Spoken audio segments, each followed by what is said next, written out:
right. So again, we're just continuing with chapter 32, and we'll continue looking at invertebrates. Again, if you have your roadmap handy, I've already reviewed what we've just talked about. We're in the clade of the animal kingdoms. The basal animals are the sponges, which used to be called porifera. Eumetazoans are the animals with true tissues, and the divergence there is between the animals with radial symmetry and bilateral symmetry, and right now we are investigating the clade Bilateran. All right, so the next phylum we're going to look at is Annelidan. And whenever I hear the word Annelidan, I think earthworms. Did you guys all recognize that as an earthworm? All right. All right, so earthworms, since we're in the clade Bilaterans, all earthworms have bilateral symmetry, which means what, everyone? If they have bilateral symmetry, they're also what? Yes, triploblastic. All three germ layers formed during embryological development. They are coelomates, so they do have a true coelom lined with mesoderm on both sides, all sides. They have two gut openings, yay. We talked about that last class. They have a mouth and an anus, which is pretty wonderful to have two different openings for your digestive tract. And they are segmented. So this is how you should think of Annelida. These are the segmented worms. All right, so Annelidans include the earthworms, which I just showed you. They also include the polychaetes. That's this animal here with all these appendages out there. This is a polychaete.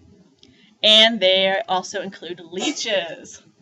So I think I've asked this before. How many of you read Little House on the Prairie books growing up? Yeah, and so when Laura got Nellie Olson to wander in the part of the creek where she knew there were leeches living, and so Nellie emerged with leeches just covering her legs, screaming, all right, well, this is what was covering her legs, leeches. Fun, fun, fun. All right, if you started your study guide for chapter 33, you recognize this Annelidin. The Christmas tree worm. Did you guys pay attention to that picture on the top of your textbook page? So this is what a beautiful animal. And this is related to earthworms. All right, the Christmas tree worm. And so again, we're in this unit, in this 2 weeks, we're covering the bare bone basics of the animal kingdom, but really animals are so diverse and beautiful. So if you can take a whole course on insects or on vertebrates, it's really worth your while.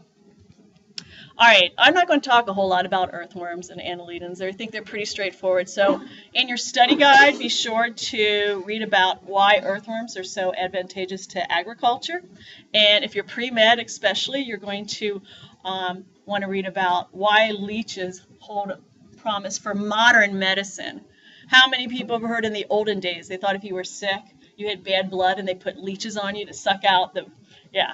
Well, now they're actually finding, that was not founded on good science, but now we are finding some uses for leeches in modern science. I will point out a couple of things about the anatomy, though. Again, the complete digestive tract. All right, it has the mouth here. This tube goes all the way through the whole worm, and debris comes out the anus.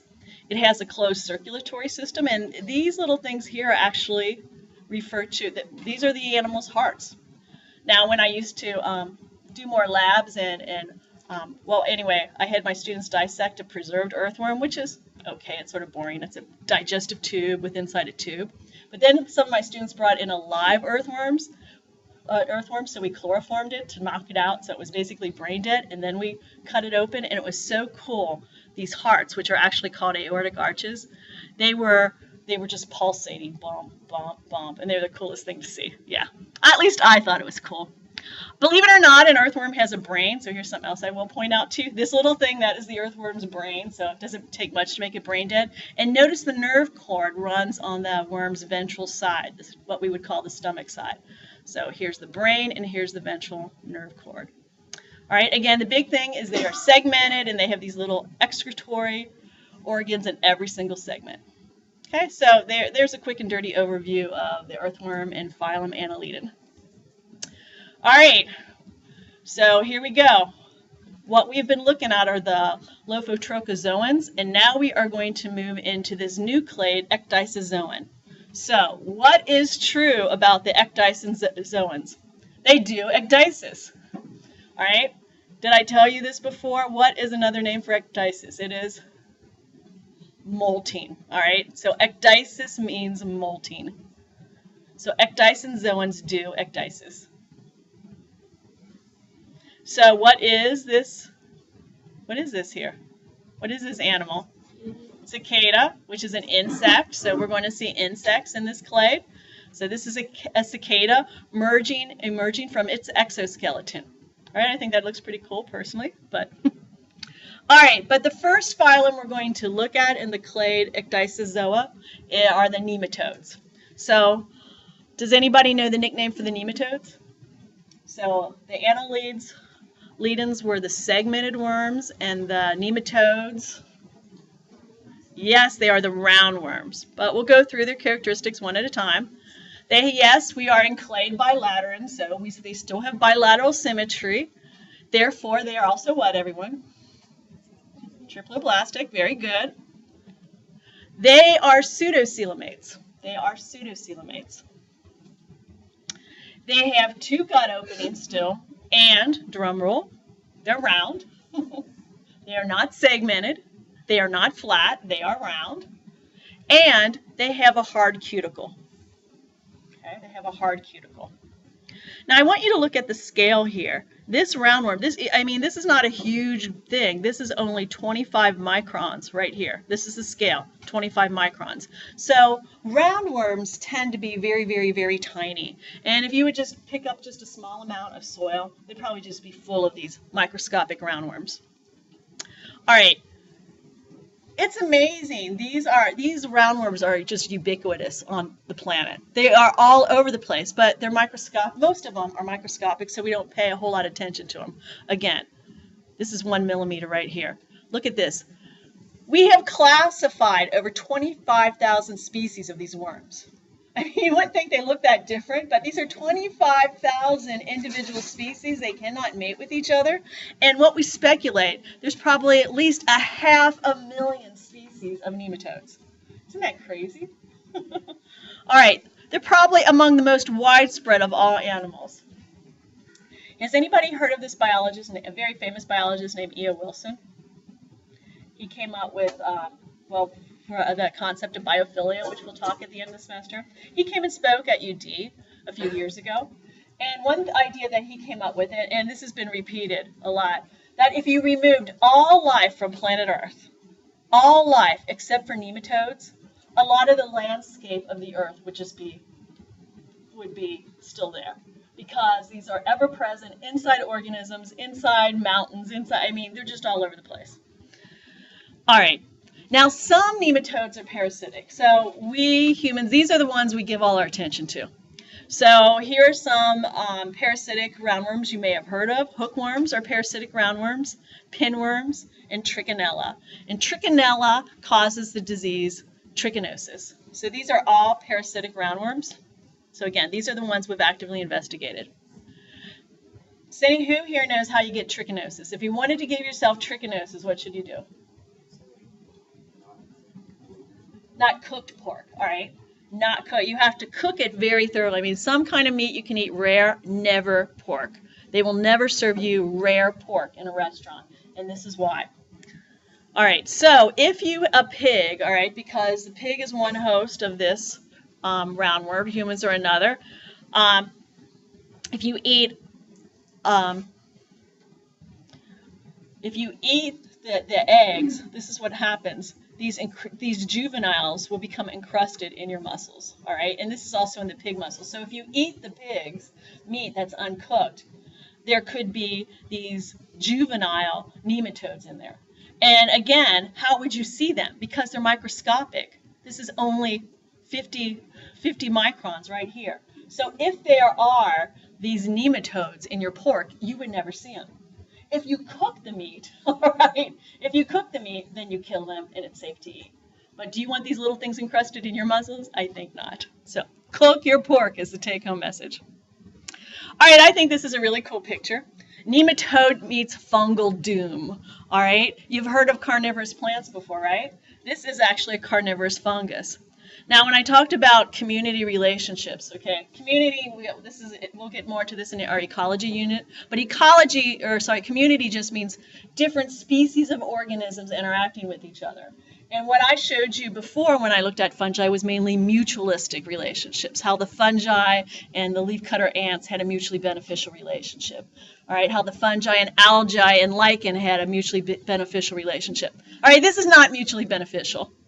This is a predator-prey relationship. Here, this fungi has trapped, it has a little like spring-loaded trapped the nematode. Isn't that cool? So what it's going to do, it's instead of being a carnivorous plant, this is a carnivorous fungi. It's trapped the nematode, and then it's going to penetrate the cuticle. And what do fungi do? It's going to excrete its digestive enzymes and dissolve the nematode and absorb it up. Pretty violent life on the microbial level.